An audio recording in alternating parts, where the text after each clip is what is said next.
going to America. Okay, so we're back in the States. This is my dad's house, and I thought I would talk really quickly about how the trip went. We went from Merida to Cancun on an ADO bus from about 9:30 in the morning, and it was scheduled to arrive in Cancun at around 1:30 in the morning. The ADO bus, just like my last ADO trip, left on time. You don't necessarily have to show up early for an ADO bus. I had one checked bag that needed to be checked into the bus, so there's a slight line for that. But basically, you just have to show up on time. You don't have to necessarily be early to the bus. Last time I came here, they had signs to let me know the bus schedule and all of that. And tonight, they have an audio letting me know, but nothing visual. I'm finding myself like paying attention every time they speak just to make sure that they're not talking about my bus. The reason why I chose that time is because I don't have my own vehicle. So getting to the ADO bus, I needed an Uber. And while Uber is in theory 24/7, the reality is there are peak hours where you've got lots of Uber drivers and you've got some times where there are less drivers. And definitely in the middle of the night is that time. So I chose to leave early. This was a relatively last minute trip, and there were a lot of things that I wanted to accomplish before I left Merida.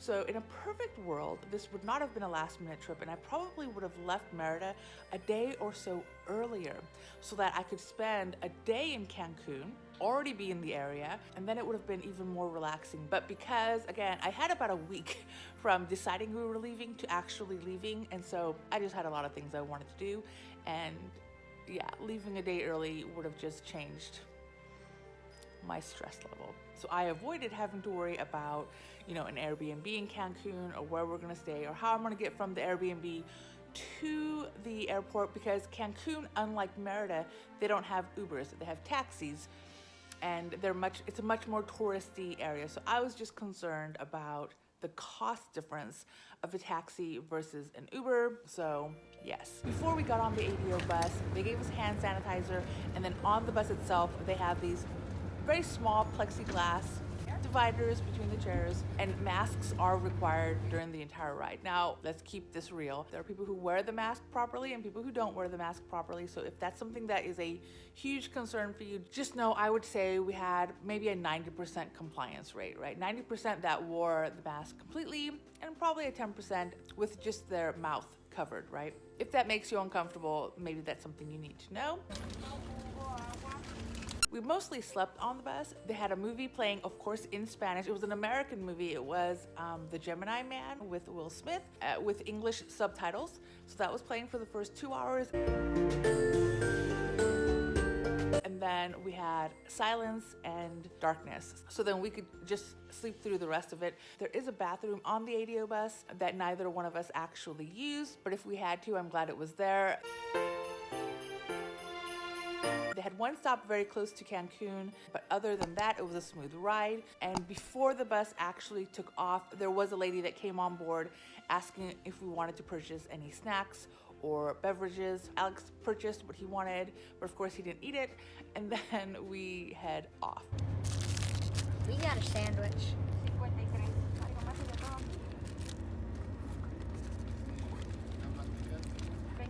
For the most part, Alex slept the entire bus ride, but the bus was about an hour late. We showed up at the Cancun bus stop at 3 in the morning, so it was not at the 1:30 time that was stated.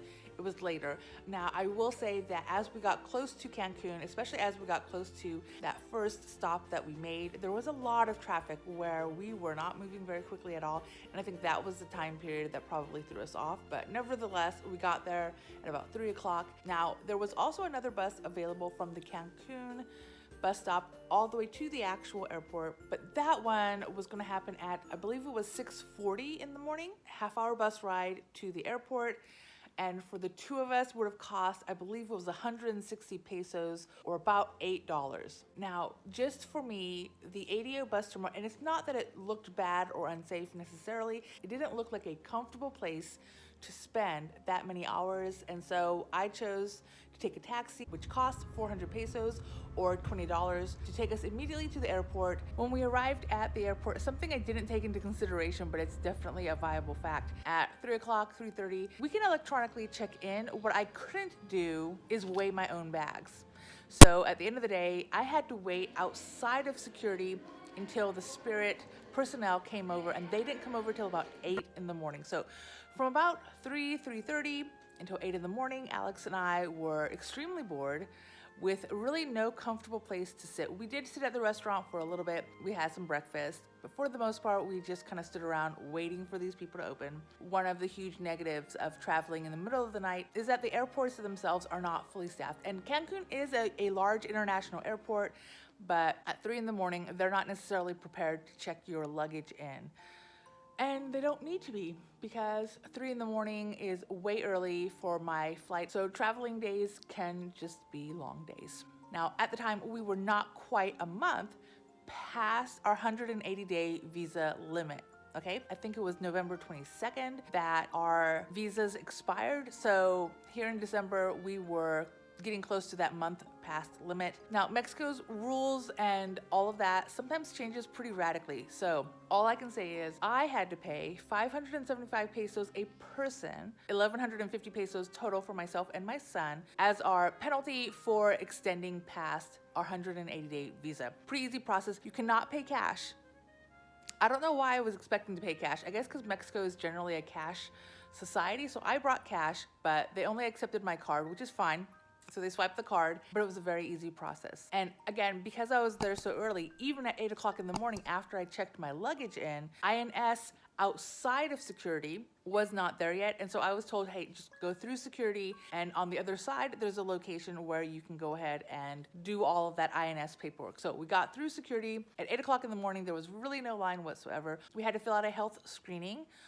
When we entered the airport, we got our temperatures taken and we got hand sanitizer. And then through security, or as we're going through security, we walked through a camera that I believe took our temperature, but it was almost like a security camera. I didn't have to stop and have anyone take my temperature. It just scanned me as I walked through. I don't know for sure what that thing did, but either way, filled out the form to let them know that we were okay. We didn't have to take a test. There was no COVID test for me to take, but we declared our health via this form. So they saw that through all the different checkpoints. And then after security, it was a regular airport, which has all your duty-free shopping, your restaurants, all that jazz. I didn't actually eat breakfast when my son did. So I was hungry, I got a sandwich, Alex got some fruit, and then we waited.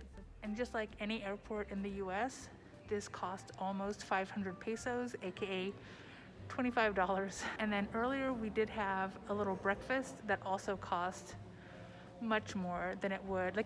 I would say it's still cheap, but it just costs much more than it would in Merida. So airport food is still expensive no matter where you go. Now, at this particular terminal, we could only find one outlet to charge, so that's what we did. We sat next to that outlet, charged our phones, and then we got on the plane. So this particular flight was really, really empty. So Alex got his own row, I got my own row, and so he could sit wherever he wanted to, which was nice. Now, masks are, again, required during the entire ride, and on Spirit, if your mask came below your nose, they would remind you and ask you to put it up. To include if you're asleep, they were willing to wake you up to have you cover your face again. So they were much more stringent on wearing the mask. But other than that, it was a typical flight. We went to O'Hare Airport where nobody took our temperatures, nobody gave us hand sanitizer, but it was a very smooth process. We did have to pick up and check in our luggage again.